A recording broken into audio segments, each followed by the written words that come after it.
Welcome back. Well, he was elected president. Now some think Donald Trump is proclaiming himself king after Trump suggested he could pardon himself, and his legal team said he couldn't even be indicted for murder while serving as president. This, the looming G7, the on-off summit with North Korea, and Trump tariff pushback gives us plenty of conversation with an expert eye on the administration.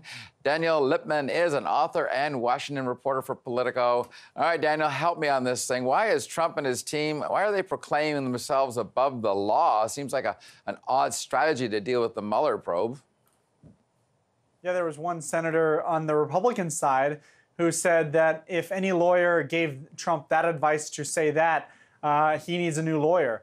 And so this strategy seems like a way to try to protect the president's powers, expand it, in fact. And maybe Trump is worried that he could get indicted or at least get charged with something. And this is kind of an offensive at thwarting that. But if he pardoned himself, he would get impeached the next day. Yeah, but, you know, I'm trying to get into Donald Trump's brain, which is a pretty confusing place to be. And he's advancing the idea that he could pardon himself. He must have a sense in his mind that he's going to be needing to pardon himself, isn't that how you could read that? You definitely could, although he said he had done nothing wrong, and so there would be no need to pardon himself.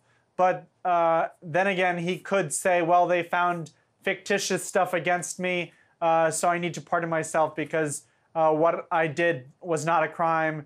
And so you just get in this legal la-la land where the hypotheticals, and it would be a very unprecedented thing for a president to pardon himself, and would not be good for the democracy's image in the U.S.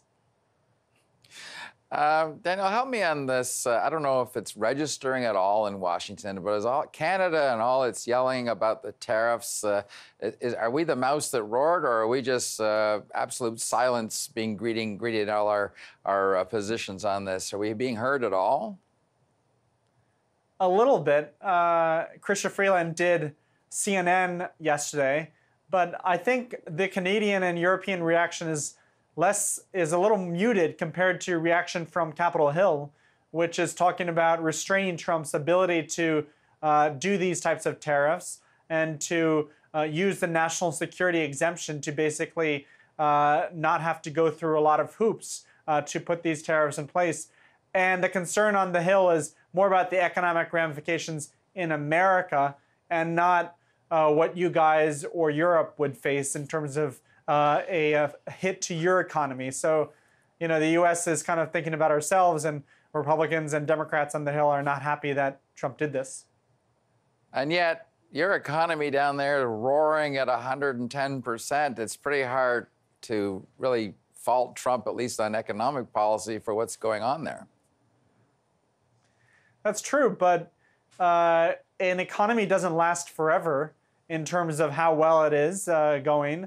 Everything works in a cycle, and so Trump could be hobbling the economic growth spurt by having these types of tariffs, which can easily backfire, and you don't want to stop an economic gain from happening in the future. In terms of this could be the kind of the top of the roller coaster.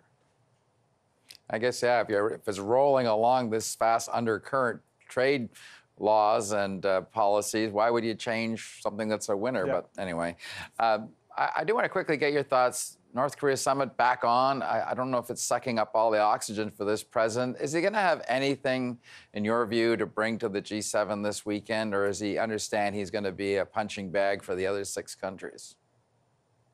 Yeah, and he's not going to bring his wife, Melania, who has not been seen in public for the last couple of weeks either, to that summit or to Singapore. I don't think he has a lot to brag about in terms of the G7, obviously. But I think he does have the G7 support on the North Korea issue because that group wants Trump to succeed with Kim Jong-un.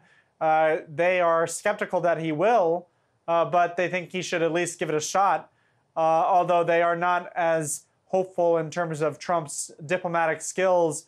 They're worried that he would kind of give away the farm, as a lot of Republicans and Democrats are concerned about as well. All right. Daniel Lippman, thanks for joining us. We appreciate this. Thank you.